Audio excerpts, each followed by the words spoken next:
Good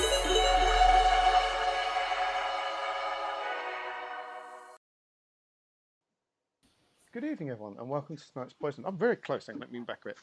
Good evening to tonight's Poison, the Baltic Star. It is Friday night, and it's a treat because on a Friday night, when all three of us are together, we play Traveller. And it doesn't take my skills as a maths teacher to be able to tell that there are three of us. And a quick glimpse down at my calendar tells me it is Friday. And so Traveller is to be enjoyed, which is a wonderful chance to be all together with you, dear friends, old and new, joining us. Thank you so much for joining us this evening. We hope we bring you entertainment and chill times. I can. 3. It's the magic number. And I can count that far at least. I'm like Baldric. Was it 1, 2, 3 and many? Many beans. It's going to be a stream of maybe up to 2 hours this evening. Perhaps there'll be a break in the middle. So please feel free, again, old and new, to hang around for as long or short as you want. If you're enjoying it, hang out. If you're not, that's fine. If you need to come and go, like the Karma Chameleon, you can indeed come and go. Please feel free to chat. Please feel free to lurk. Both are fine. If you've been here for a bit, you may notice that Spez has been chatting in chat, and we've been interacting.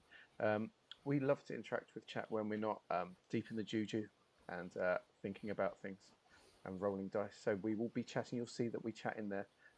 Also, things that are said might spill out into the game. We're not strict in that. We're not professional enough. We like to bring up things that are being said. So things you say may roll over into the game, might become canonical, in fact. Imagine like you're sat at the table with us. That's the way we like to look at it. So bring your snacks, bring your twiglets, bring whatever drink you've got, and just hang out with us for a while, really. We like to keep things interactive as well by throwing a bewildering array of options at you by clicking on the red sun and spending your Imperial credits. There's one thing that's 1 credit and 1 credit only, and always will be, which is I'll drink to that. So anyone can spend that at any time to interact, to agree with something or get excited about something, and we will all raise a glass of whatever it is we're drinking. I had a wine delivery yesterday because I'm so middle class these days. And so I've got a nice... I haven't tried this one before, so it might be disastrous. It's okay. So that's okay. And we'll drink with you. There's a whole range. Have a flick through. I'm flicking through them now. If you spend a load, if you spend up to 1,000, you can give us a boon. You can make one of the characters regale you with a tail, so that gives a bit of extra character work. You can make one of us stop for a minute. We haven't had it for a while, actually. Stop everything for a minute and talk about something. You can choose any of us to talk about any topic for a minute. Anything in dark pink plays some music or makes us pose. You can make us punch someone random. You can name an NPC. You can make Stefan try to steal something. You can make things pop up on screen. You can celebrate Muffin, the greatest journalist of all time. Oh, Rudy's unbeaten records on for some reason. I don't know why, but I'll appreciate that. Wrong stream, but that's okay. Stay on happy memories, John, who we haven't seen for a while on stream, unfortunately, because he's been very, very busy, successfully launching his TTRPG, which is fantastic. Yeah, that is very good news for him. So that's all the options. Like I say, we're not very professional, but we're friendly and we're welcoming. So say hi and just hang out with us for a bit. But who are the three of us? Well, my name is Luke. Hello, I'm in the top right-hand corner. I'm the one with the beard, in case you're not sure. And I play 2 characters in this game. I play Kara on the far left, who does not have a beard, nor is she a beard. She is an artist. She's a carouser. She is a trader. She is the chatty one. She's the one that can get things done verbally, but tends to hide a little bit when the action comes. Whereas Soraya, to the right, in her lovely body warmer, she's a former scout, a little bit awkward around people at times, but she can get things fixed. She can enjoy a cheesy ball, and Mimosa. And those are her great skills. Below me, there he is, within touching distance, is my brother from another mother. He's the housewife's favourite. He is the Floofmeister General. He is a magnificent man. It is Ewan. Good evening, Ewan. How are you? Hello, Luke. I'm very good, thanks. I'm very good tonight. Although I'm really excited to hear more. I want to hear more about this Karma Chameleon. Sounds like you're starting some kind of middle class cult or something. Is the If I, Karma in control of?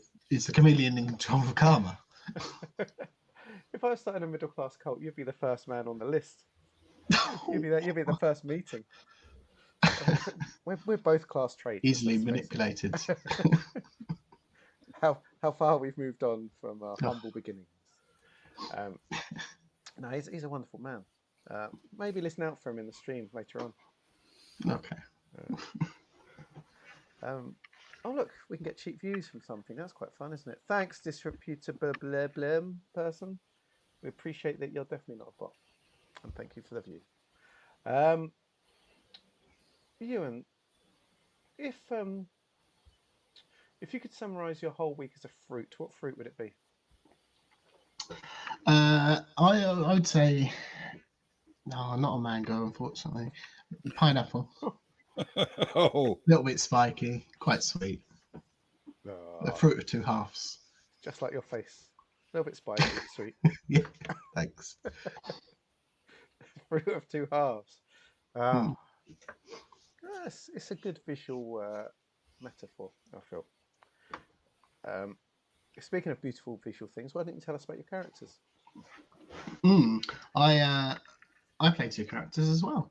I play possibly arguably the beardiest of all of us. Uh, on the centre left of the picture, the Varga Agnar Arnson, former military general. Lucky number is 51 for anyone Ah, it keeping is. track. Left-handed, of course, because they're one of my characters, and with a few medic skills. I also play Stefan Miller, who is slightly to the right of Soraya, who is a sneaky space rogue who will steal something should points get redeemed, and he finds himself in an opportune moment. Nothing major, but today He'll never live maybe up to some his fruit. greatest moment, will he? Though his greatest. No, Oh, the 2 kilo of pineapple. That's a good one. what a glorious time it was. I know. Pineapple fritters for months we ate. Oh, delicious. Speaking of pineapple fritters, Pineapple fritters. speaking of pineapple fritters, I didn't realise this was the hospital pass stream.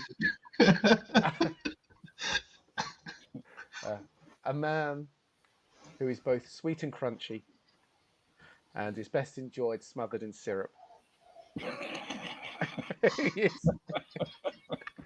he is the smartest man in any room and the stickiest.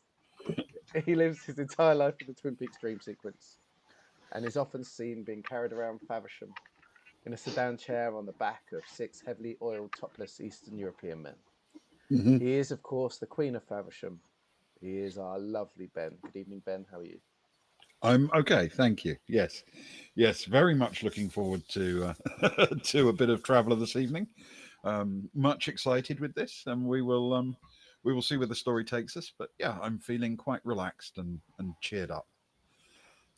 Right, it's good. I'm guessing you're feeling relaxed and cheered up because you know nothing tense is happening in the stream tonight. So you can be relaxed and just maybe a shopping stream, maybe a bit of gambling, It's been a while. It has been a while since we gambled, yeah. Hmm. You know, many years ago, an RAF pilot told me that landing in a plane is just a particular subset of crashing, and I feel that that has made me more relaxed about such things. Hmm. You're not like If only we were in a plane. yeah, I was gonna say halfway there. You're not like preempting something that might be happening this evening, I hope then. Oh, would I foreshadow? That seems, tacky. Um, Before we move on, if you could summarize this week as a delicious Chinese dish, what would this week have been? It's a good question. I think It would probably be shredded Szechuan beef with a kumquat sauce. Oh, confusing and intriguing, all in equal measures. Yeah. Shall we say complex and a bit bitter and a bit chewy? It's just as well we're all together now to bring that hint of sweetness at the end. Tonight is the little round mint from the Chinese takeaway. This is the nice thing about RPGs with your friends. You do get to just relax and forget your troubles for a while and do something pure fun. Oh. Speaking of which, should we have fun? Well, if you insist. I mean, don't want to prejudge the issue. We'll try our hardest, we promise. It's definitely on the agenda. Yeah. Okay. I think it's third on mine. We'll move it up. Third. Okay. No, third's not too bad. I think there's something happening Crash first, first. I believe. Yeah, Crash Die first. second. Third, have fun. All right. So, we are currently following the story of our traveller's adventure on Darkmoon, where some of them are heading back to a floating city, pursued by a squid. 4 of our heroes, however, have temporarily left the surface aboard a large assault cruiser called the Bloodbath. The ship is under the command of a man called Arlen Locke, who rescued it from a scrap heap and made it barely flyable with the assistance of 2 friends. Not content with dividing their forces across the planet, the travellers, on arriving on the Bloodbath, decide to remain in 2 pairs. Agnar and Johnny go up to the bridge to meet Maggie Leaf, the pilot, who's an old friend of Locke's. Soraya and Syl, meanwhile, find their way to engineering, which is extremely chaotic. Star Orica is the only engineer present, and she's been keeping the ship going by patching problems as they appear. Cables and pipes strewn across the space, bypassing every regulation as well as every broken system. With this barely flyable vessel, Locke has fought his way across the galaxy for months to get to his betrothed, Tali Helinsky, who he knew had been abducted. She was, in fact, not in too much distress, but he was trying his best to get to her. It just took about a year. Perhaps the fast dip into the atmosphere of Darkmoon, then the climb back up, was the final straw for the ancient ship, because on the bridge, everyone heard Star call up to ask, "How long before we land?" And Leaf responded, "I don't know that we're planning to land." Star, however, said, "Oh, we're definitely going to land. The question is where." "Right, we'll pick a spot." And that is where we resume the story.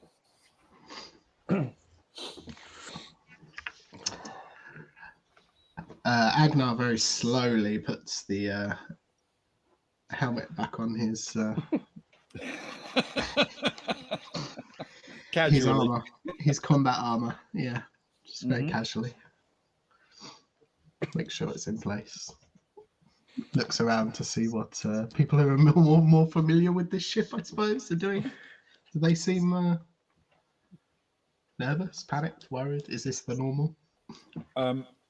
So Leaf has vaulted over to the controls and is swearing at them quite loudly, but none of them seem to be doing anything in particular that's helpful.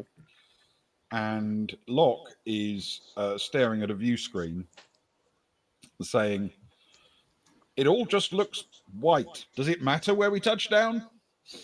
And Leaf is yelling out, "We weigh 11,000 tons and the bottom of us is very, very hot. So, yeah, it matters a bit." "Okay, I don't know what to do then." And he turns enthusiastically to Johnny and says, "What do we do?" God, no, not Johnny. And Johnny says, "I think shuttles might be wise. We leave now before the scene of the accident."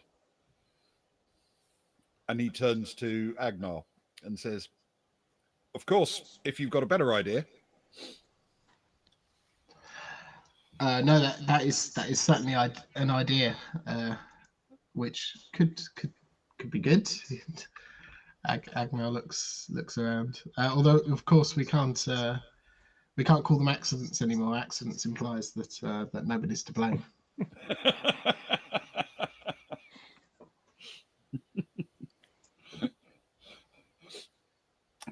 That's true. Yes, and there may well be somebody to blame. And you can hear Leaf yelling into the intercom system, "Stop! Give me some information, something I can do." And Star's voice comes back up, and she's obviously down there with Soraya and Syl, and she says, "Oh, we're doing great. Great. You're not going to have much steering or lift or power. Um, does anyone know if these things were fitted with crumple zones?"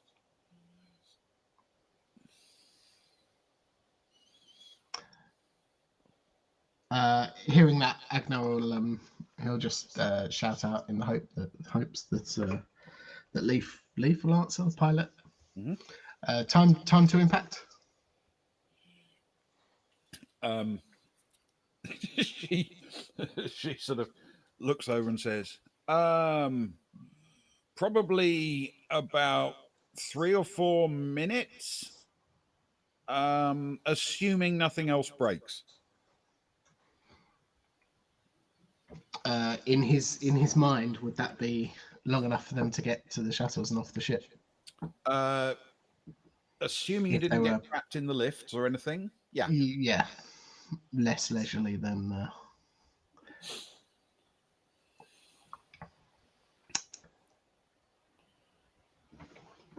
Feels like a big decision.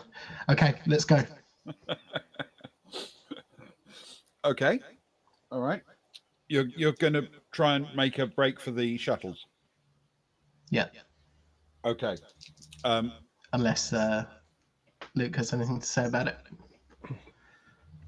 Well, I'm interested to see what's going to happen up with you lot first. You're in engineering, aren't you? Yeah. Leaf calls out, "Go. I'll try and keep her up as long as I can." Agnar will call down to Soraya. Yellow. We're abandoning ship to the shuttles. Everyone, of course, apart from the captain, who always goes down. The He just captain is standing by the lift, pressing the button. He looks over that way as he's saying, Scurrilous rumours. The captain always goes down. Hey, monkeys, thank you for joining us. We're abandoning ship, not the Baltic Star, thank goodness. The bloodbath. We're trying to avoid. We're trying to avoid a bloodbath on the bloodbath. Whoa. Are you doing well, Brotherhood? Pirates of us to you. Hope you had a wonderful stream. The other snakes. Anyone watching isn't already following them, follow the Infinite Monkey Tales. They are good. They tell good stories. They're varied, and they've got a nice pool of people to bring the true quality to the surface. So I guess Soraya will sort of tug at Orica a little bit. So you love this ship. Do you love it enough to stay here, or do you fancy coming and living to fall in love with another ship?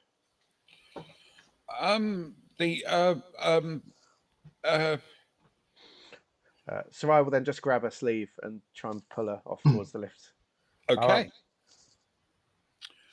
I think that's reasonable. Can you make a strength with athletics strength for me, please? It's an early roll. Rather not. I had to look to see if I've got any positives around anyway. It's if I've got any boons floating around in previous weeks. I think I've only got one for Kara. Rubbish. Okay. Strength and what? Athletics. Athletics strength, please. Oh, well, my strength is a 0. My athletic strength will be at a -1. I'm strong enough from pulling my levers, but not from working out. I think that's fair to say. So I'm rolling a -1. Now, I'd like to talk about these dice quickly.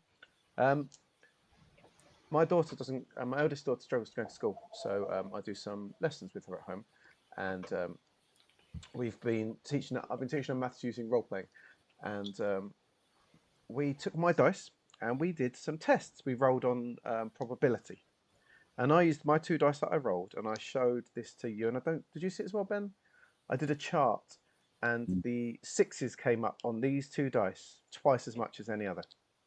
And that's why I use them. But we finally have proof. It wasn't just hearsay. We had scientific proof to come down. This is why I get double ones now. I've been These building are it up. essentially weighted dice. It's because they're like so cheap and gnarly. It just been chucked in a terrible vat somewhere. Right, here we go. What have we got? Okay, see, one did. That is a 10. It's -1 though. It is a -1, so it's a 9. A 9 total. Okay. All right. So you grab hold and you pull, and she actually does resist a little bit, but you pull her away from a panel just as it starts to spark and smoke pours out from behind it. Oh yeah. And she says, "Oh, it's not supposed to do that," and allows you to sort of drag her away. And you can see Syl is making her way back towards the lift as well. Come on, the better part of valor, etc., etc. Yeah, yeah. I just hope it doesn't land on anything important because it's heavy. Well, I always thought the top of the city needed a bit of redoing. Come on. It would be bad if it hit a city. Is it going to hit a city? It'll only hit the posher people. All the good working class people are much further down. Come on, let's go. Okay, you drag her to the lift. Can you each roll 1d6 for me, please? Oh, that's a 3. Mine's a 2. Oh. Okay, all right. So the lift on the bridge comes very quickly, and you leap inside. 3 of you, because Leaf is staying on the bridge for the moment. Do you want to hold the door for her and tell her to come, or do you want to accept that you're going to leave her behind and she'll make it if she can? No, Agnar will hold the door. Okay. And shout across, "Now's the time." She starts pounding on the panels to do whatever she can, but she's already getting up, and she runs and leaps across reasonably well. Vaults across the bridge. You can actually start to feel that artificial gravity isn't holding as well as it should, and you're now reliant much more on the planetary gravity as you plunge into the atmosphere. It's feeling a bit like you're on a roller coaster, a bit disorienting around the belly, like the whole ship is beginning to drop faster and faster. But she throws herself into the lift as you hit the button, and the doors agonizingly slowly close, then stop closing just before they get closed, and there's a sort of horrible groaning noise, and then they close properly before the lift starts to move, and everything is squeaking and groaning and grinding, but it is starting to move. Only a moment or so later, the other lift opens on the engineering level, and you run towards it. You don't actually have to drag Star Orica anymore because she's coming with you. The mist is thick in this area, and it's now boiling out of engineering as the life support systems are being strained as power is redirected by emergency systems onto other things, and they are popping, and there's hissing, and some of the steam coming out looks really hot and unpleasant. But you make it into the lift as well. You're having a slightly different experience because you're going up. So you actually get a little bit of extra gravity as the lift accelerates. Oh no. But by the time the 2 lifts open, which will be about the same time because you've got a lot more distance to cover from the bridge than you have from engineering, by the time the 2 doors open, you're almost back to back in that central lift column area, and you spill out into the sort of donut-shaped room around it, looking at the radial corridors that head off towards the various parts of the docking bay and the things like it. Gentlemen. Agnar will give a nod, make sure everyone's off the lift. Before making any bold movements, he'll look to see which way Locke goes. I think, judging on how quickly he was trying to press that button. What's his bold Seems like a man What's that his bold purposely knows movement? where he's going. Aha! Bold. Okay. Locke leaps out of the lift and yells, "Follow me!" and sets off down one of the corridors. And you can hear that from the other side of the column. So if you, Soraya, would like to follow around and follow him, that's fine. Yeah, I'm easy. I'm going to chase. Before Ragnar follows, can you just do a quick double check? Because he also seems a bit panicky. And not the most competent of people that we've met. That is the general direction that Agnar feels we should be going. You know what? Oh, don't make me roll, Ben. Can you roll a recon, or you could have streetwise if you prefer with intellect? No, recon works for me. Thank you. Let's go with recon. Oh, that's embarrassing. That's an 11 plus 1 for 12, please. Fantastic. Okay. He is definitely running in the right direction. His route will take him to his shuttle, basically, the quickest route to that one. But yours is parked just 2 over, so it's arguably you could take the one, the parallel, the one just next to it, but it wouldn't make much odds.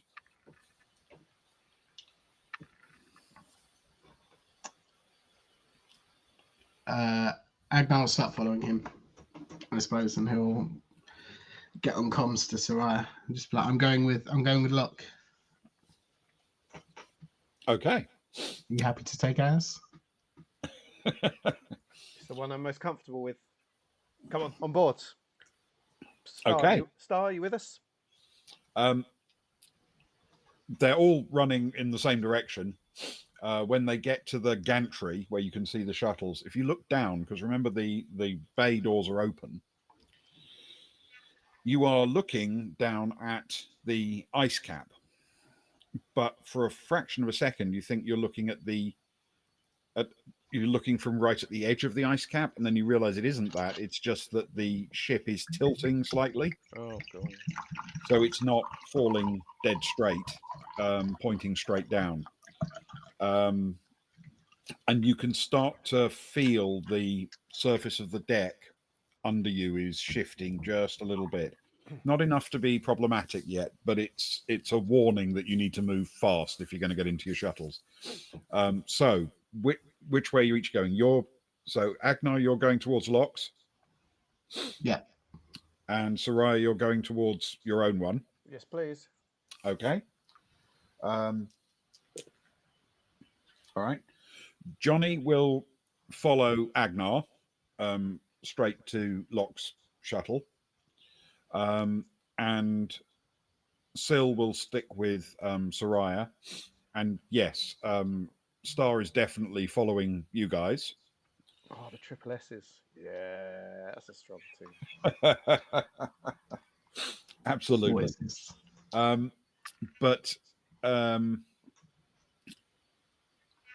But Leaf will go with Locke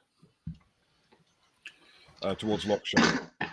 That's good. Okay. I was gonna try and grab hold of them if they were running off. That's our pilot, isn't it? That's the guy.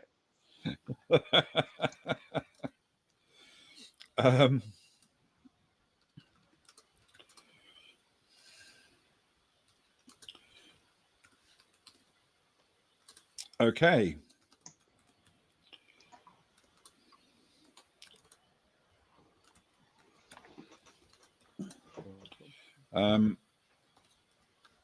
So you make it into the shuttles. You flick on the power switches. It's sort of emergency checklist time to shortcut the process. Soraya, you're going to take the controls? I certainly am. I back myself. Okay. Tonight, then. I do I'm too. going to need you to make a pilot check for me, please, with Dex.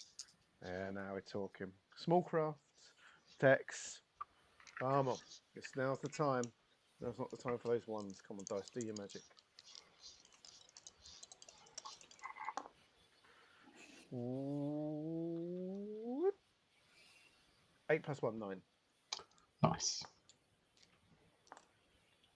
Excellent stuff. Okay. You disconnect and immediately feel the controls under your fingertips are responding as you'd expect. It's a tough exit because the ship is moving and the wind is pouring in against your movement, but you steer for the middle of the of the opening and accelerate out of it. In order to do so, you've really got to gun the engines because the ship is falling fast. But you gun the engines and shoot out and then skip off to the side, letting it slow down a little bit as the ship continues to plummet beside you. And you glance down to see if the other shuttle's coming out. And so far, there's no sign of it. Oh. So meanwhile, Agnar. At least we still have Stefan. We splitting up, we split our odds of surviving. Right. Chances are one of us was going to. We do.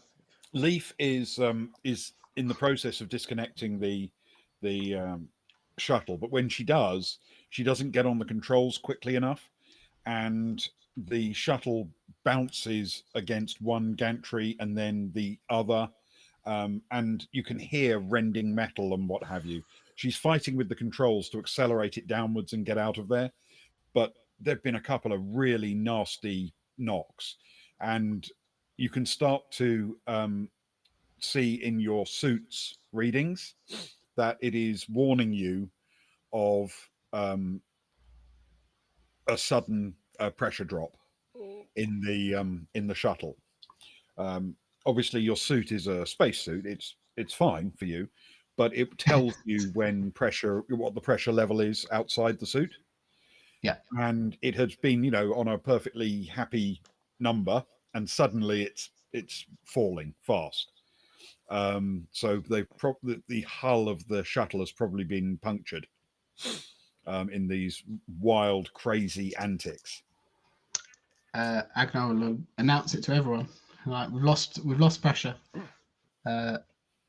Masks on. Just look around. Yep. Everybody has slapped their helmets on, except for the pilot, Leaf, who's got both hands occupied. But you see, Johnny lean over and slap it down over her face and lock it in place while she's still working. Good job, Johnny. What a guy. And he grips on firmly to the back of her pilot's seat and sort of calls out, "Yep, all good here. All good. No problem. Easy." Okay. And she makes another attempt to break free, and this time the shuttle does throw itself out through the hole, not anywhere near as elegantly as Soraya managed it, but it just makes its way out and through the side and off. And you can even hear, because your suits have microphones that can pick up just a little bit of noise from outside in case you need some environmental noise. You can actually hear the wind whistling and the air through the sides of the shuttle. It's once you're in the light, you can see that the sides of the shuttle itself are a bit damaged and warped, and Arlen Locke sitting down in a seat, holding on grimly, sort of looking around, going, "Okay, can we land it? Can we land it?" And Leaf says, "One way or another," and points it downwards and says, "We're coming in as slowly as I can manage." Agnar definitely feels a little bit more comfortable now. He's had more than a few rough landings in landing craft, I would imagine. Mm-hmm. But he does start to think that maybe it wasn't the ship. Maybe it was the crew that was the issue. And he'll if you've he'll announce to leave. If you've got coordinates where we're landing, let me know and I'll message the others and get them to rendezvous with us. She immediately yells back, "Yep, no problem. We're landing on the ice sheet." He should have known better, and he acknowledges that, and then just sends a message to Sarai. We're landing on the ice sheet. You know, we could have just spent the last hour standing on the ice sheet and be back in exactly the same state that we were in without all of this excitement. But we've already seen the ice sheet. Because we're seeing it from a different point of view now. It's not the destination; it's the journey. So I never thought I'd be the one my saying favourite that. of our journeys. It must be said. Soraya, you can actually see the little shuttle pull out. It's fairly stable in flight, but it's clearly being buffeted a lot by the winds because there's very high winds over here, and it's struggling to keep itself upright, and it does appear to be a little bit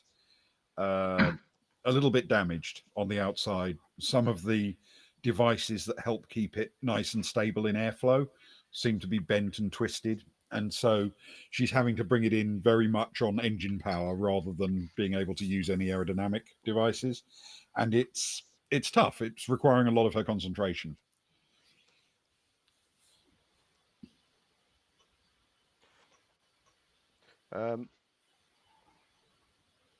This is Sarai Kansari. Little shuttle, can you hear me?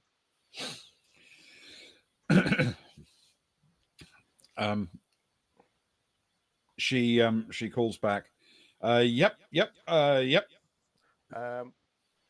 seem to be having an easier time of it with ours. We've got a bit more stability in ours. I'm looking for a decent landing spot now. Okay, follow my lead. Okay, that sounds good.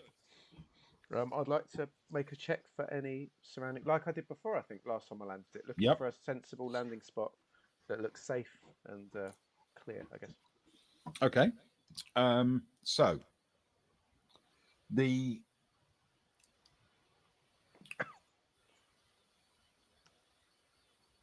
you can make this with your education. You are a trained scout.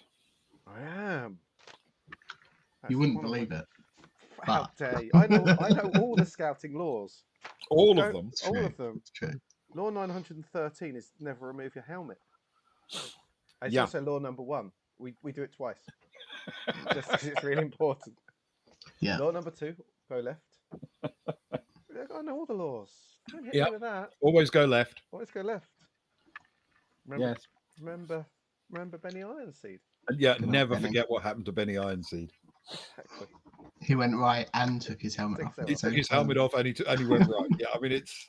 There's a reason why. And then we he took it off remember again. Oh, what a guy! You can have a survival check if you'd like, or recon, anything that would be a good observation skill for wilderness. If you spot a good landing spot to the right, I know it's been a bad roll. Navigation. You know what? Sure, Oh, that's very kind. because you've actually seen this before. You're already familiar with the surface, so you might be able to spot something that looks familiar and aim for it. Yeah, I'll give you that one. Yeah, that's it. And law number 72 is remember your previous locations. Always return to the scene of the crime. Exactly. I think that's laws from Stefan's book. Yes. Yeah, probably. It's been a while since he worked on his book, his memoir. This is new. I like this. I'm sure it happened on. This is now canonical, is it? I love it. What have I rolled the dice? Think of what Stefan's book might be called. would he go the Chaucer route? Would he be a thief's tale? Ooh. There we go. No, that plus 2ing. Agnar's book would be a something's tale, but tale spelt like tale. A Vargas tale.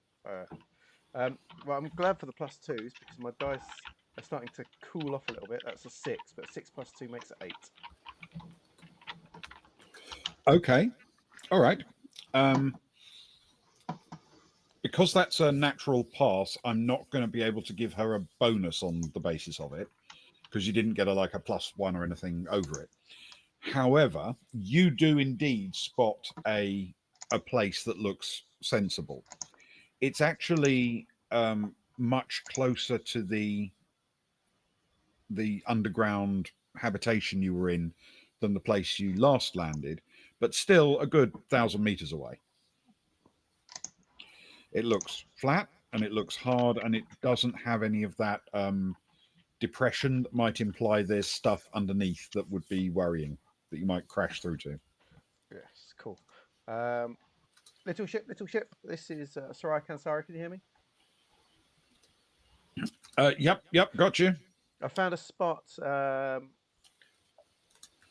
Follow my lead. It looks hard. It looks flat, and I think we've been through here before, so I know what to expect. Just settle back behind me, give me some space, and like I say, follow me down. Okay. I'm aiming for you. Can you aim for just to the side of me? Can you please make a piloting check for me for your landing? I can. This is not a difficult one for you. Oh, that's good. That's good. The dice are feeling very cool. Let's see what we got. Yeah, let's hope that's good then. Maybe that's a 6 plus a 1 is 7. A 7? Yes, please. Yep, that's fine. As I said, it was an easy check. Easy one. Good. So you bring it in for a not exactly elegant landing, but your heart's racing and you're a bit flustered, and you plomp it down amid a little cloud of snow and ice crystals popped up. But you are safely on the deck. The suspension easily takes the impact, and you can hear Seal over the radio saying, "Great. Where's the ship going to land?" And she looks out and says, "Oh, over there." And you can see the thing is falling. It's still accelerating, but because you had to really punch it out of the bottom of it, you actually got ahead of it a fair way for a while. It is plummeting now to its eventual resting point. And you can see it getting closer and closer. But we need Leaf to make a roll. Okay. She comes in not incredibly close to your shuttle, Soraya. Inside, however, she's yelling out to everybody, "Okay, hold on, strap in, do whatever you have to do." Agnar will do so. Most certainly. Johnny has sat down, strapped himself in, and is now grabbing other straps and sticking his elbows through them for additional harness protection. Triple strapping. and Locke is leaning back, trying to relax with his eyes closed, as if he thinks this is going to be hard. This landing, very hard.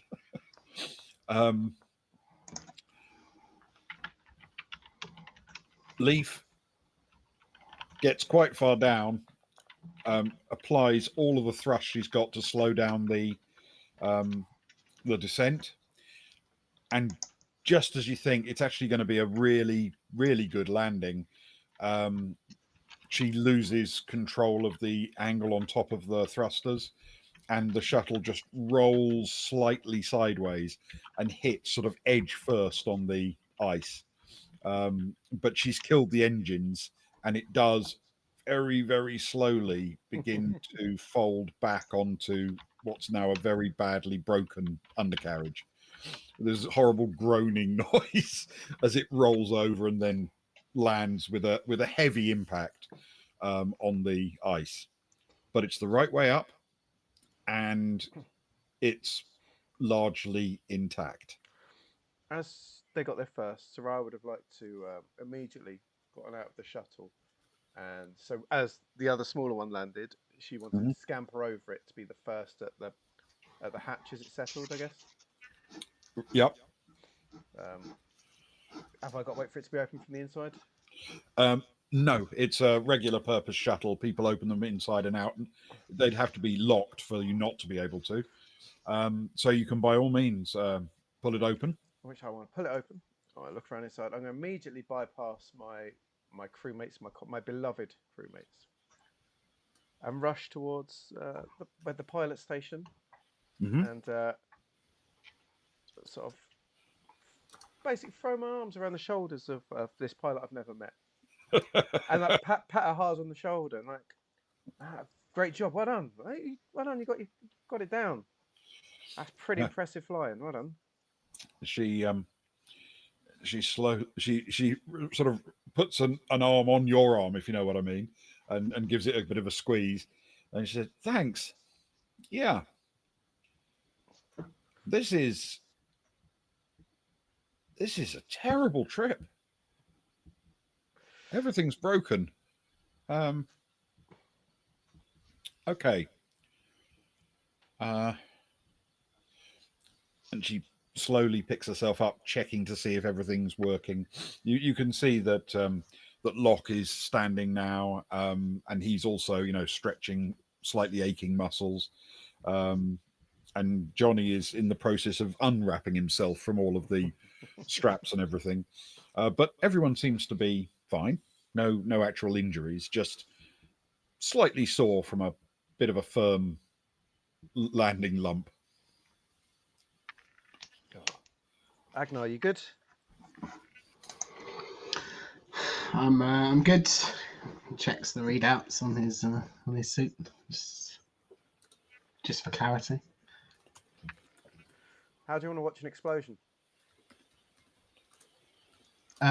With my eyes. Come on then. We don't How want to would miss you it. like to wash? What? Wash it. Wash Where? it. Standing alongside a friend and a colleague. Come on, let's see where it lands. And she like pulls Oh it yes, to join her.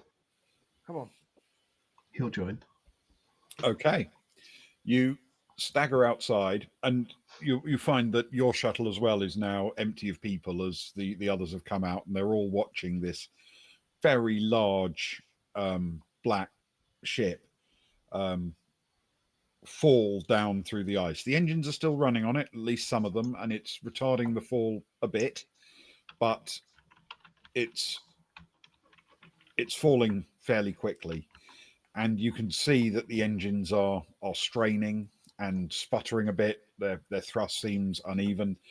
It's stopped leaning over the way it was in the descent. It started to slowly right itself, but as you watch, it can't then stop that angle as well, and it starts to tip over the other way. Um, and because of that, it starts to move a little bit sideways across your view, getting mostly off to your left, but also a little bit closer as it does so. Um, and before you know it, it hits the ice sheet with an absolutely enormous plume of white snow and ice thrown into the air. It looks like an absolutely enormous explosion of ice, and when that clears, the what's left is nothing visible at all.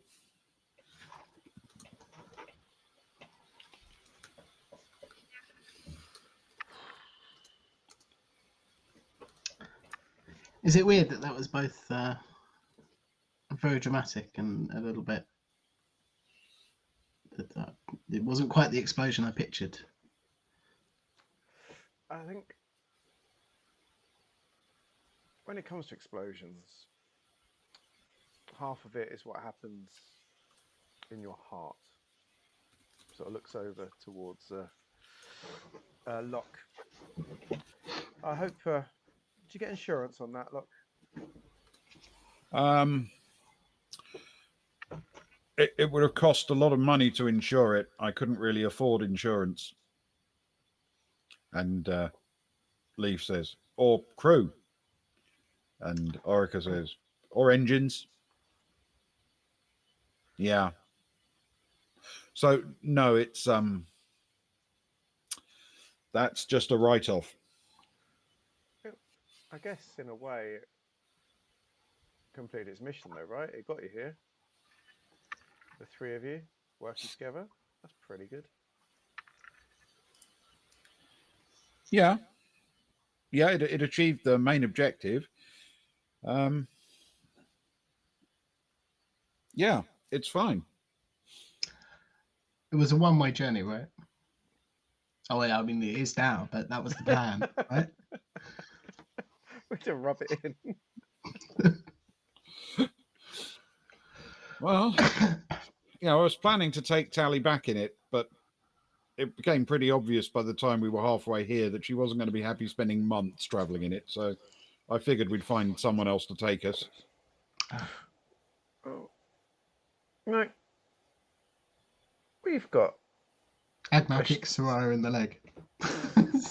great plans for this planet. No, it's fine. I'm only joking. Go on. We've got a ship. And it's got a sauna. And it's got a bar. And it's got a happy side and an emo side. We'll go into that later. Not important. It's got toilets. And it's got some eggs of 30-foot long lizards ready to hatch in the hold. Which brings don't excitement. forget the working engines. Working engines. It smells nice. On a Monday, the whole place smells of freshly cooked bread. That's baking day, Monday. It's lovely. And we'd love to offer you a trip, but we're wondering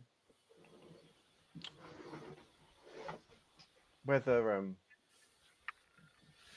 this is the universe telling you, Mr. Locke, that the time has come for you to stay and take the lead on this rock.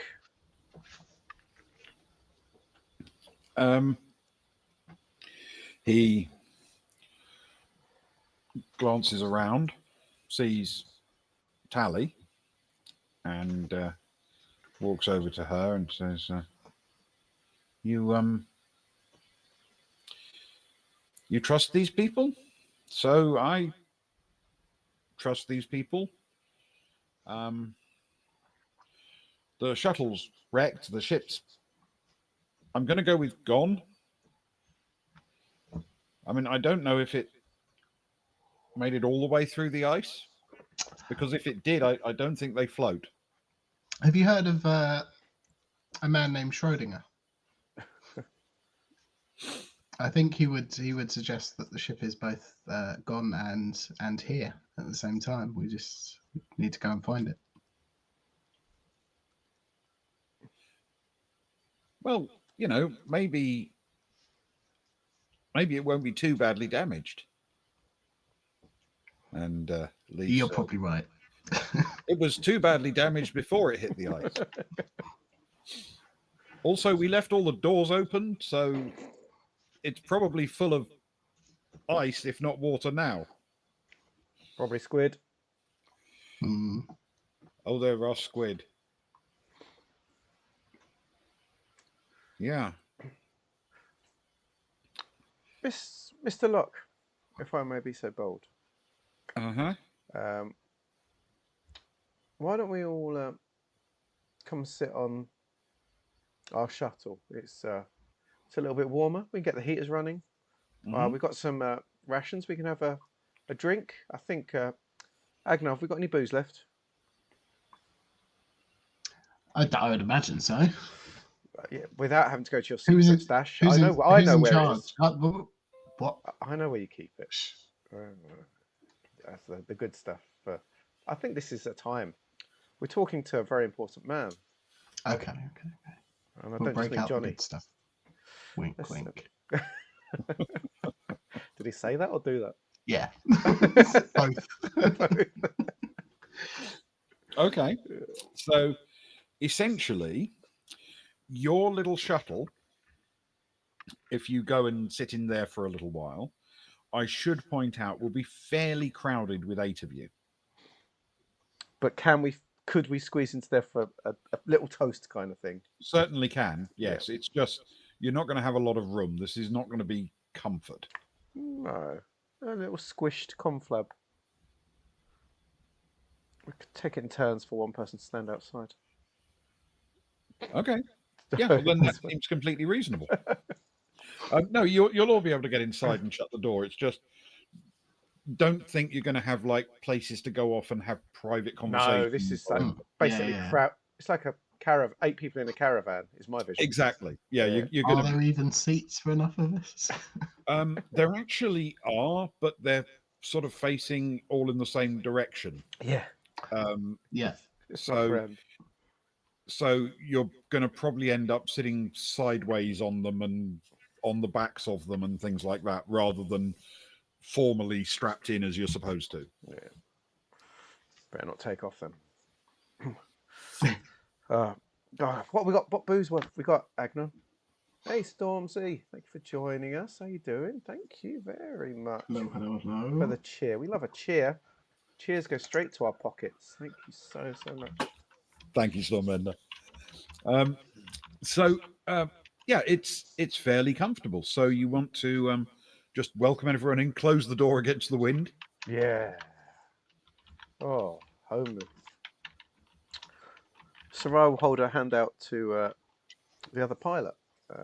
My name's Soraya. Maggie Leaf. Maggie Leaf. It's a good name. Did you choose it or your parents? My parents. They sound like cheery people. I think so. Yeah, they're pretty decent. They set me up well in life, helped me get some skills and be a reasonable human being, I think. From the little I've known of you so far, you seem to be hitting that. Agnar, you must know her well by now. Does she seem like an all-round top person? Willing to stay on the bridge for longer than needed to buy us some more time to get off. I would say is shows good mettle. Then can I suggest that the first toast is to the pilot of the Bloodbath, hero. It should be known that this is a particular favourite of mine. There's no. I always keep this one on the shuttle in case of emergency, because I know if we're desperately fleeing on the shuttle, that I'm going to want some of the good stuff. Pass round a bottle. This is the Quantum Cask whiskey. Aged. Stories say that it's aged 2 places in the same time. Probably. Fantastic. Yeah. Yeah, Schrodinger's cask. Fantastic stuff.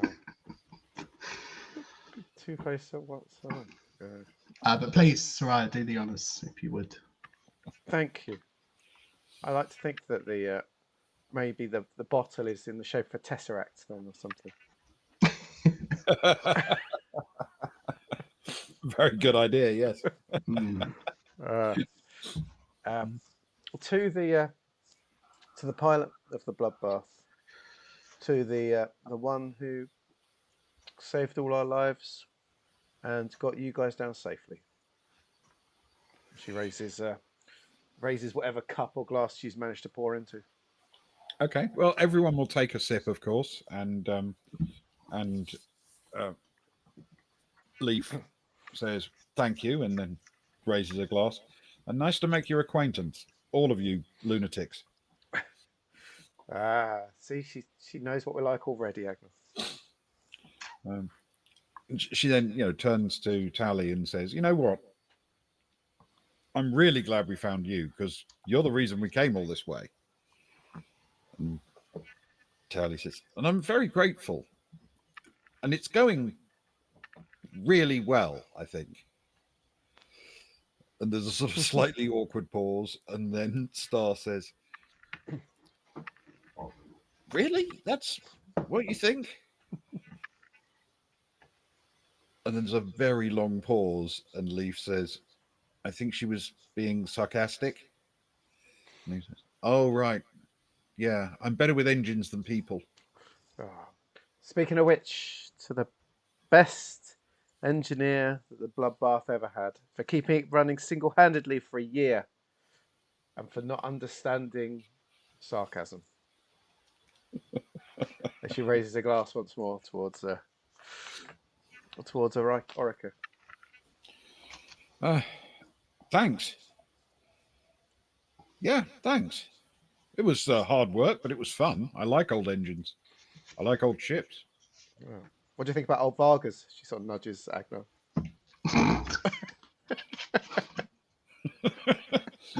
Don't make me spill this And she precious whiskey. she glances at him for a moment. Again, remember, she does not understand things like sarcasm and irony and all that kind of stuff. Oh, she'll So, fit him just she fine. looks him up and down and says, "Yeah, all right." Do the rest of us need to leave?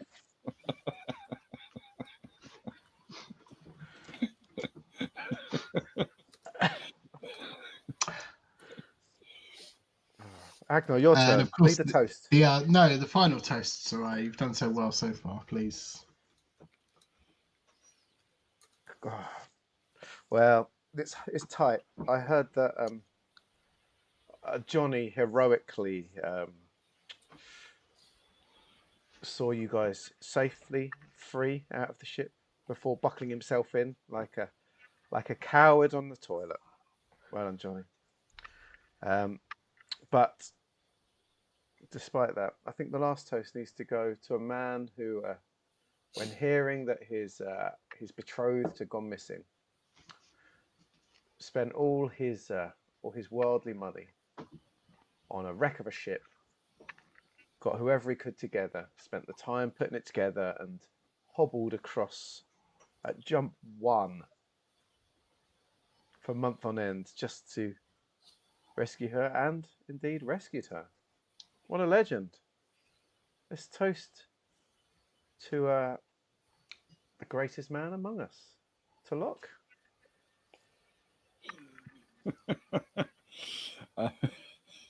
He nods and says, "Well, thank you.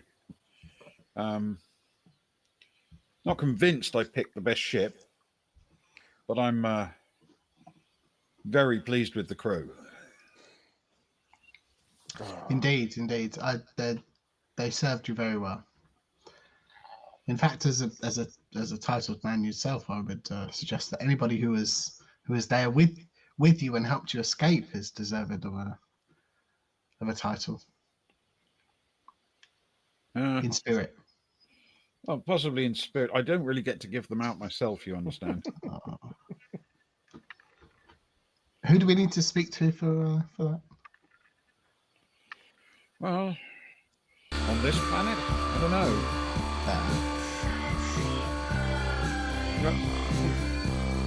What if it was you? Sarah winks at Agnar. Wink, wink. What if it was me who was handing out titles? Sure. Like we said on the ice a minute ago, I think we're planning to leave here in the coming days, Agnar, I think we'd say, when our other crewmates are back safely from their little fishing trip or whatever it was they went on, their jolly jaunt. Cruise, I think. Yeah, living the life of Riley there, weren't they? But they've had a lovely time. But well, we do all the hard work as always. As always. Old Team Sagnar. It's why we normally split up, so at least there's both parties are doing all the hard work. But I think it's just us this time.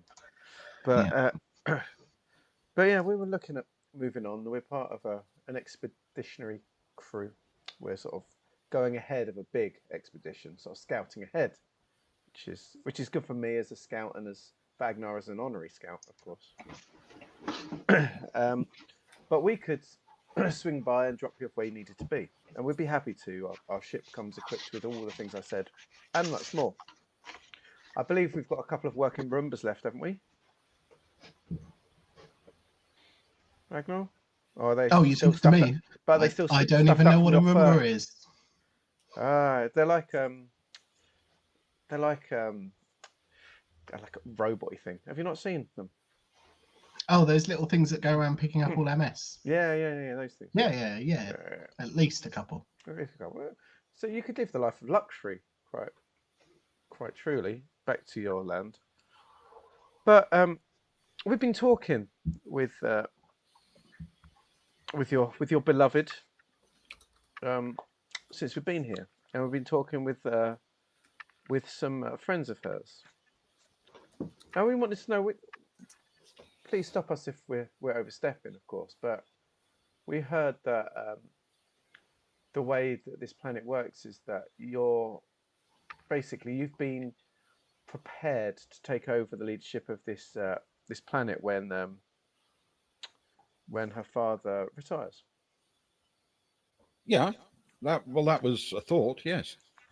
How did you feel about that? Is that something you had any idea, like any power over? Is that something that you were looking forward to or worried about? Well, I mean, it's good to have a career plan ahead of you, and there were some some obvious benefits. And he glances across at Tally. it came with perks.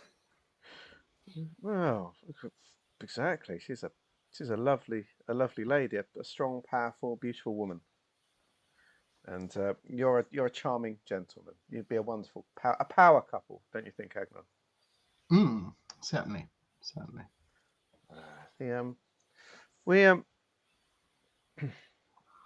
But how do you feel about leading a city built on borderline slavery,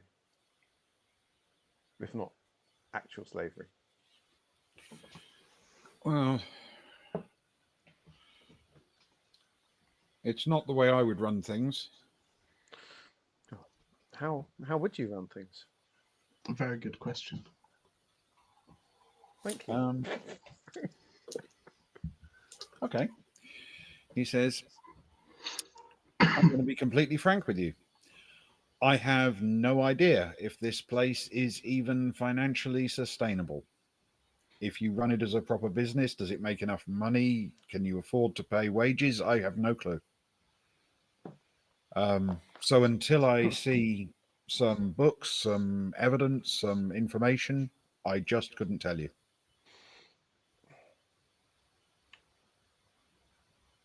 So I'll sort of turn to Agnar a bit. Do you think our people could get him such information? Very quickly, Ben, how did he present that statement? Was it that's very good. matter of fact, or was it was there disappointment in it? I suppose is what I'm looking to glean. I think factual. It felt matter of fact, like he was just trying to answer the question. Fair enough.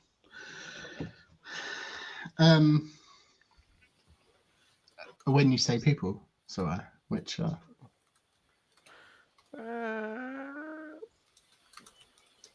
probably not Zoe. She'll just rip a monitor out the wall and hit it with something until it. She is technically people. she is technically. I don't know.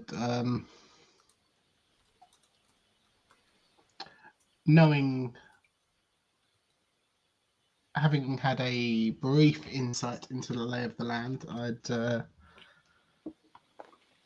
I'd suggest maybe as a group we could. I feel as though Oh, we would be a good in. I think the others may struggle potentially. are you suggesting But some kind of multi-layered heist? no, no, no, no, no, Oh, nothing quite so that's a shame. uncouth. Oh, But at least some form of collaboration between crewmates. well, I like the use of wording. It makes it sound more couth. Thank you. We could make sure that they're pulling their weight on this visit. I've probably got tans somehow, I'd imagine. All that I cruising wouldn't put it around. past them. Mr. Locke, Sir Locke, if you end up as leader of this planet and financially there's no way to make positive changes, what would you do?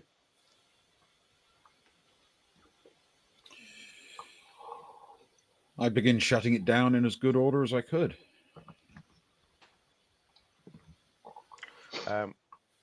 Sarai will allow herself a sideways glance at Tali Helinski at that, remembering, of course, someone that we both know back on the planet for whom that would be a positive.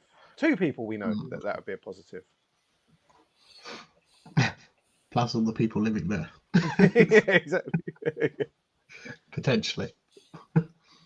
And if you glance across and catch her eye, she will give a little smile and a little nod, and actually reach over and give a little squeeze to Arlen Locke's arm. Oh. That's Sarai making the noise as well as me. And that's where we'll take our break. Oh. Just as Agnar gets confused by the noise. All right, let's go for a break. Very We'll be back in nice. 5 minutes, everyone. Please don't go too far afield. We're enjoying having you with us, and we hope you'll sit through. It's about another, when we get back, it's going to be about another 30 minutes. It's not going to be massive. So join us, hang out with us, and see where it finishes up for the evening. So now I'm going to professionally find out where I Do need to buttons. do the buttons. Let's see, that one needs to go off. That needs to go off. Now let's get that music on. Let's get that screen on. Let's close them off. Right, I'll see you guys in a bit.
Hello, everyone. We're back, and well, that has been mentioned. I think we do need a gambling stream soon.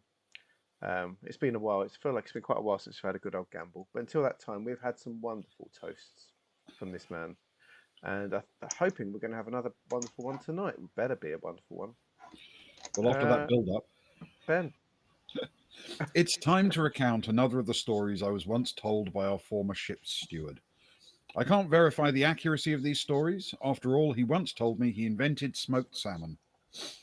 Once, he told me, he was tasked with investigating narcotics smuggling by organized criminals in a remote star system. Obviously, he leapt at the chance of being sent undercover without backup to infiltrate the most dangerous of criminal gangs. The authorities gave him a short briefing, then, soon after, they found where he was hiding from them and insisted he complete the mission. Now, as I recall, the actual mission didn't end in success. Well, it was a great success for the criminals, I suppose. Still, Greyhill Bast, steward of stewards, at least had no moral objections to the mission. It was only his sense of self-preservation that worried him. He was always adamantly opposed to people taking recreational drugs. He was much happier as a steward, serving coffee, pouring alcoholic drinks, and lighting cigarettes for his patrons. He could make sure the customer had a pleasant evening without any of those nasty recreational drugs, because he was our greatest steward, sadly missed. So please raise a glass of something wholesome and join me in toasting the late, great Greyhill Bast. The late great Greyhill Bast. Greyhill Bast.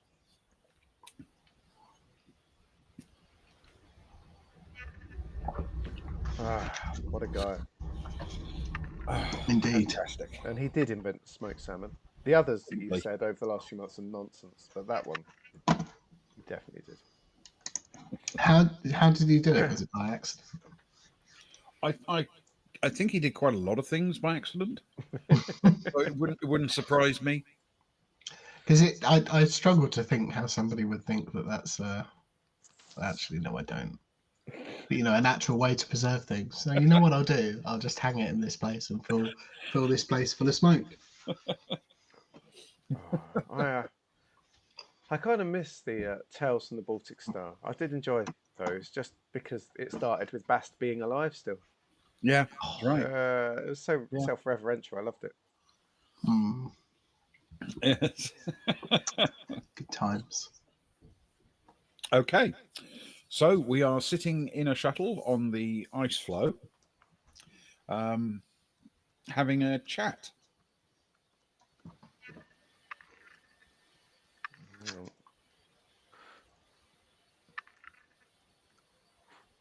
I was just sorry, you caught me unawares there. Sorry, I was so unprofessional. Yeah, Soraya. You kept saying "hang on," so I didn't want to butt in. Sorry. And then I just did it when you were about to go down what Soraya's going to do. Perfectly timed. No. I had you've nothing. used all that. You've used all the cards. You've used all the birthday cards already. So, Mr. Locke, how long is it? Maybe Tally, you know more. How long until your father is due to retire? I know he's gathering money for his retirement. Can you roll a persuade for me with intellect? Oh, God. I should have made Agnar do it. Okay, no, I got a +2. That's okay. Obviously, things she's learned as a scout. Trying to get cheaper fuel off some moon somewhere. Probably, yeah. Stop herself getting beaten up by some deltas. It's way better than Agnar's. Is it? It's double, in fact. Oh my goodness! So I've hit a 10 as well. 8 + 2. Wow. Okay. Dice are back again after a horrible wobble. She sort of shrugs a little bit and says, "Back before I left the city, when he thought everything was going to be arranged with Arlen, he was planning to leave pretty quickly. But I don't know if that's changed."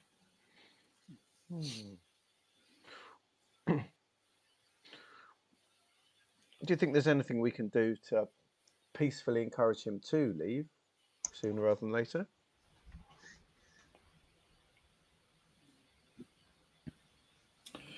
I don't know.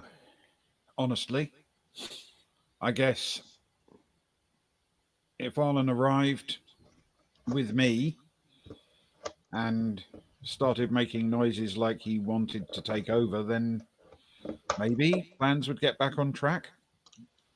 But my father's, he can be a difficult man to deal with. Sorry, Ben, just very quickly. I don't quite know what I'm going for here. Look, given the information I now have, looking back on our conversation with Helensky, Governor Helensky, not his daughter. Does he seem in Agnar being somebody who has retired, is more than familiar with retirement? Does he seem like somebody who is in that position, or is he? Would I get the impression that he's Drangza Scarpa from that last comment and our time with him, as short as it was? Is he of an age, I suppose? Did he give that impression as though he's a little bit weary of the job?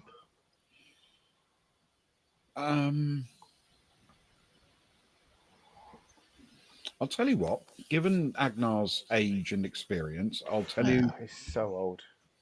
I'll tell bring it you, up all the time. because he's such an old man. He's such an old man. Yeah. He's so much younger than me, it isn't funny at all. He's younger than me now. If he plays so slowly.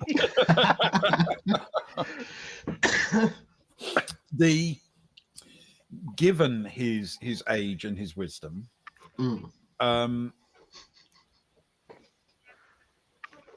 the impression you would have got from him was that he was not particularly enthusiastic about the day in, day out of his job. Okay. So nothing necessarily to worry about. He wasn't reveling in it or seeming. Okay, that's cool. He didn't give the impression of being excited about many things. The biggest excitement he had when you met him was the fact that there were literally new people to meet.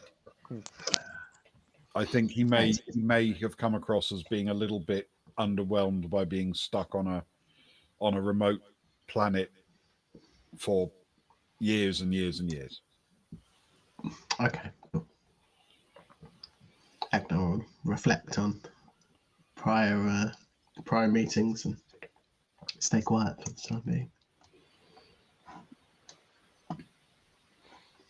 Okay. So Arlen will look around and say, so are we doing this? We go to the city and we announce that I'm here and Tally's safe, and what happens then? I think if we head back as a group with, I think, us being portrayed heroically as the finder of people that have come in from overseas, they've spoken with him, that have found the daughter, that have made contact with you, and that together we found her. You've brought her back with us, and like a united front of heroism, I guess. He should be pleased to see you. Puts us in his good books more than just being people making a deal for an expedition. That must at least buy all of us time. You'd have time in conversation with him anyway, but at least that buys us time, I'd imagine. A meal or a good conversation with him where we can actually talk about things all together. United front, right? You'd think. Yes. If the man is sort of bored of things, such a thing would be of interest to him to get his daughter back. And if Tally can at least, I know Tally is probably happier at the thought of returning with you than by herself. Soraya looks to Tally again to hope that she's nodding along or something. I'm sure the thought of a better future. Then I guess we start gentle and go from there. We don't wish the guy any harm, do we, Agni? I don't think we need to go down the route that you went down in Austin. I don't know what you're talking about. Counterpoint. Yeah. Quick. What if Tally heroically escaped from captivity herself, stumbled across you out in the wild looking for her, and then you both went back and captured Usk, who were the true villains all along. Plot twist: nobody ever saw it coming. You were a military general, right? I was, yes. I'm sorry, military. This is not that full- sarcasm thing again. Do you remember the not a full conversation general. Whoa. I shared my best whiskey with you. You did. It was delightful. I could really taste the quantum nature of it. I was a military general, and I'm now enjoying the more free aspects of demobbed life. Enjoying it a bit too much. Sarai taps his tummy. Oi. Tap your own tummy. I can't. It's mostly fur. I need to thin it out. It's been a while.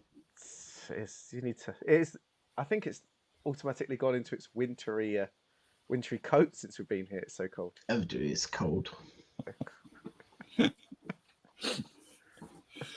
Okay. So, are you planning to head straight there, or do you want to visit the tunnels again first? Oh. Now,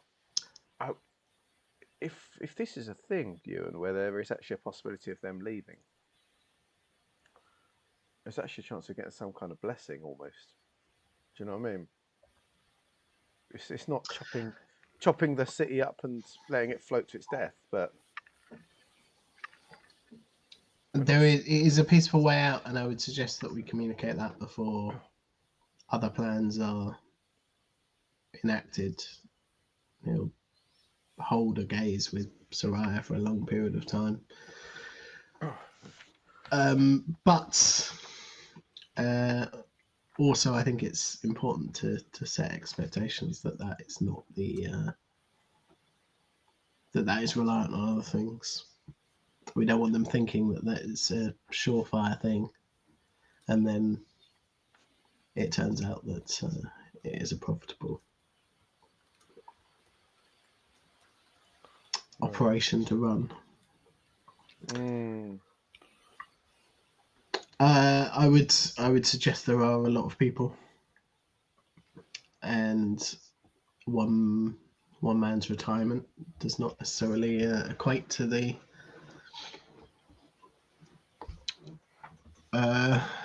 fair pay of a lot of people, and so I'm not entirely sure it would be, but I think it's important. I'm almost loath to bring it up with the people that I think you're talking about. What if we could grease the possibility of the numbers not adding up? What if the numbers could be changed to prove that the place is doomed long term? And we're kind of having the conversation in front of the person who would very much like to take advantage of the fact that that the numbers maybe add up. Well, I don't know. But most important, It doesn't look like a man that wants to exist on kelp and ice for years, right? He looks like a man that would rather take his beloved back to a happier land, would he not? adventuring across the system on a spaceship, even if we can't stay around, riding on a 909 assault cruiser through the stars. Exactly. Mm. We Could put in a good word for him with the with Deep Night. You know, if he serves them well, if when they come through, if he serves them well, puts them on the right way, maybe they could see him good for a way off the planet and a comfortable future with his beloved.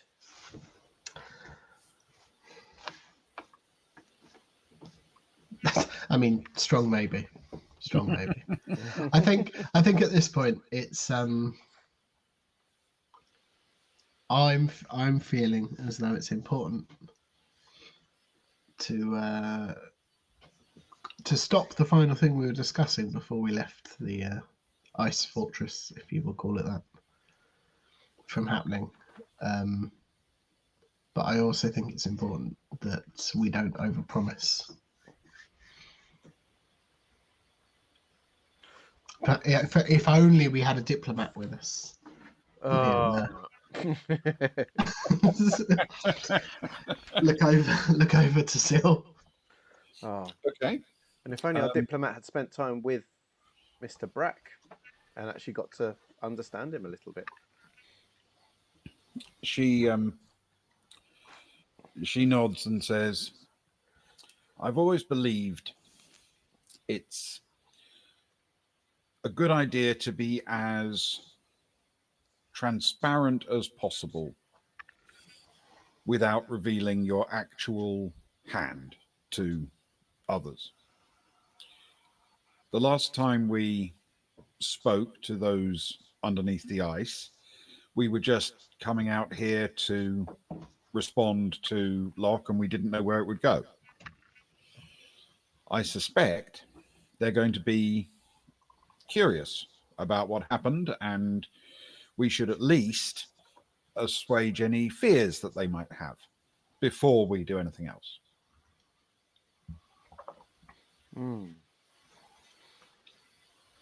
That makes sense in that now that the heir apparent, as it were, is here, the biggest fear would be that the city goes on from, to be worse and more brutal than ever before, I suppose. Which does raise another problem. We probably don't want to take Mr. Locke or Miss Helinsky with us. In fact, we want to probably get them away from here if we can. Because there is a very real danger that we'd just be adding more potential hostages for any upcoming negotiation. Indeed.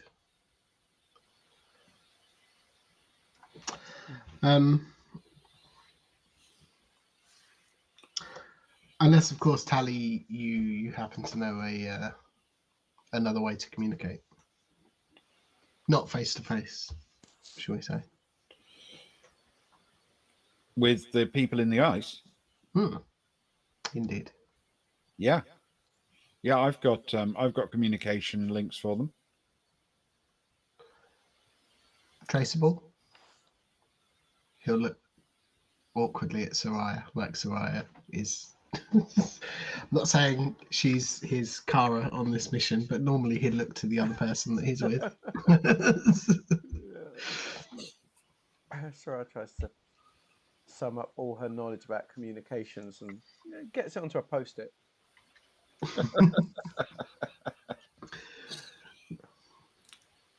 It's not that easy to track, but if they spent some time, they could probably work out where it was called from. Okay. If we made that call, we might want to move soon afterwards, if you know what I mean. Yeah, that makes sense. Well, that's an option. Or we could split, as you say. I think. Well, by split, I guess you mean it'd be basically you, me, and Sil head in. In my mind, Johnny knows our shuttle. He knows the lie of the land. We couldn't risk anyone from the bloodbath heading in, so it's either the three of us going together, or we make a call remotely. The problem I have with going in together is that we will need to leave at some point and return to the city. Which either means that the shuttle waits here for us and we come back to the shuttle with the party that we were separated from and are potentially followed, or they make their own way back and I don't know. We make our own way. Tally, what's the range on comms? It's pretty far. I mean, we're not much more than 1,000 meters from the nearest part of the tunnels here. Does the range go multiple thousands of meters? Yeah. Would we be able to make the call from the Baltic Star? Probably. I mean, the Baltic Star's got a lot of power, I assume, to send its comms. So yeah.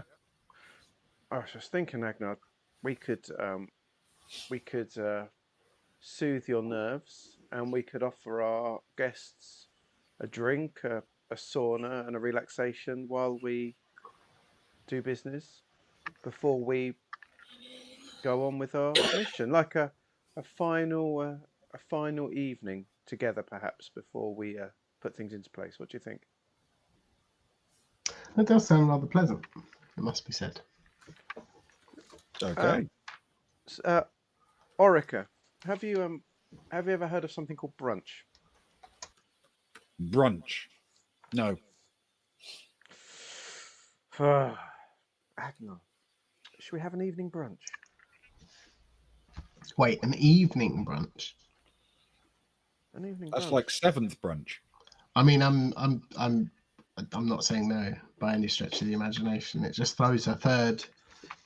almost throws a third meal into the equation. And I'm interested to find out how it would present itself. Certainly. Should we find out? Let's. So, I guess then, buckle in, everyone. Let's. I think we're going for brunch. All right. You're going to take the controls of your shuttle? Yes, please. Then you know what to do. Roll a small craft pilot, please, with Dex. Oh, it's back again. There we go. It's an 11. Hey, we had a wobble. We had a wobble in the middle. I was saved by pluses, but now we're back. Okay. You lift off neatly, leaving the wrecked shuttle nearby, and the whole lot of you travel up to the Baltic Star, finding it in orbit where you expect it to be. And as you dock inside and seal everything and make your way through onto the ship, it's all very familiar. The crew, the people, the cat, everything is where it's expected to be. And when you sort of go through and say, right, so we'll call them in a bit, but first of all, let's have some food and a bit of relaxation and take the load off. Everyone seems quite taken with the ship, for different reasons, perhaps. You know, Tally's pleased to be somewhere that looks civilized, and it's been a while since she's been somewhere like that. You know, Arlen is just impressed with the fact that it seems to all work. But it's Star Orica who's got the sort of biggest eyes of the group, as she walks around, you know, caressing bulkheads and feeling the materials and with an enormous grin on her face. And as you make it through to the lounge and other members of the crew rise up to greet them, she walks over to Agnar and sort of quietly leans in towards him and says, "So, I guess we need somewhere private." Hey. And that's where we'll call it for today. Luke, you swine. Yes. Matchmaker, matchmaker, make me your match. I don't know.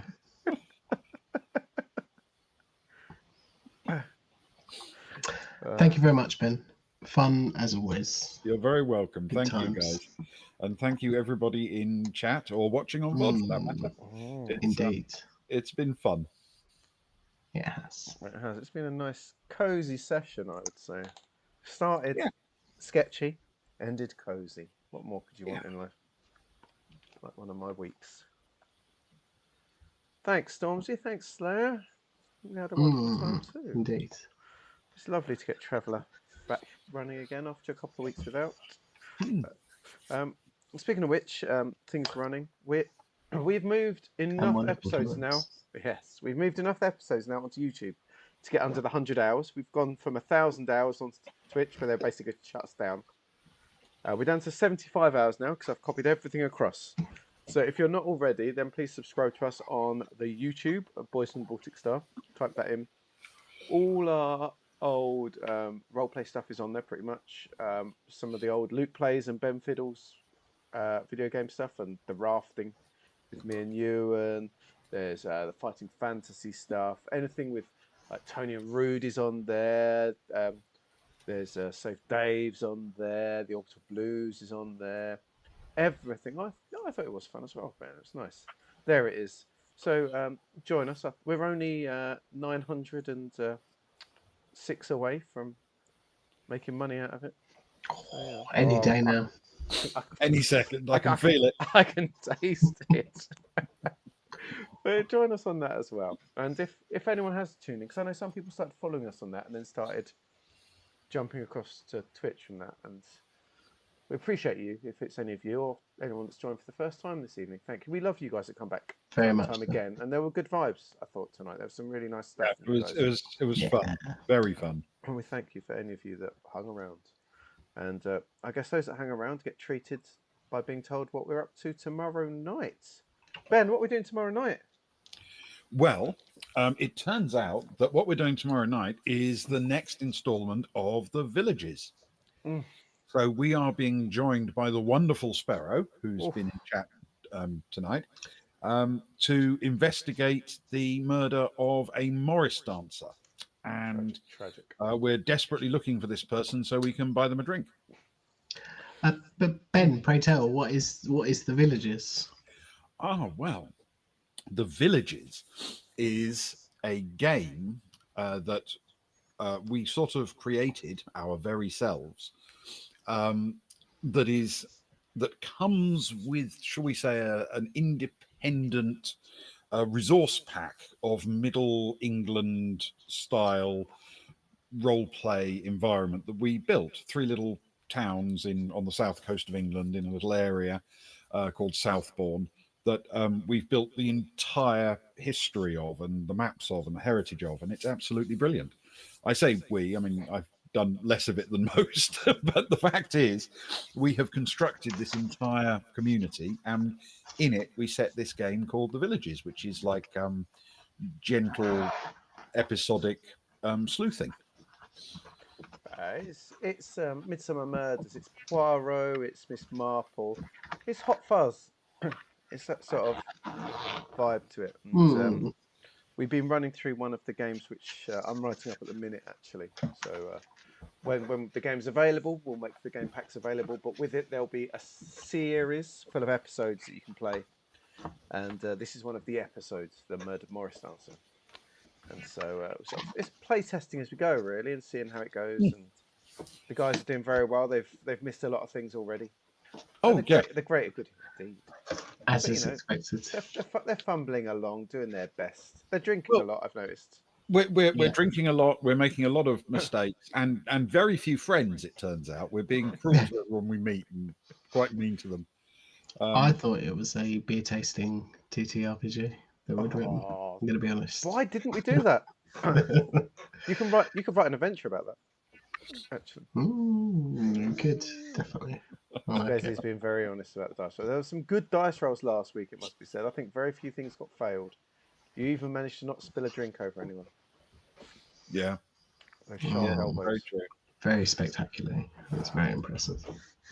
But yeah, so join us tomorrow evening, 11 o'clock UK time. Oh, it might be a bit later because my Saturday nights can be a bit awkward because of my eldest. I don't like to rush away too quickly on a Saturday, but we'll get an hour and a half at least in of some Middle England cozy, chill sleuthing. So it's quite unique.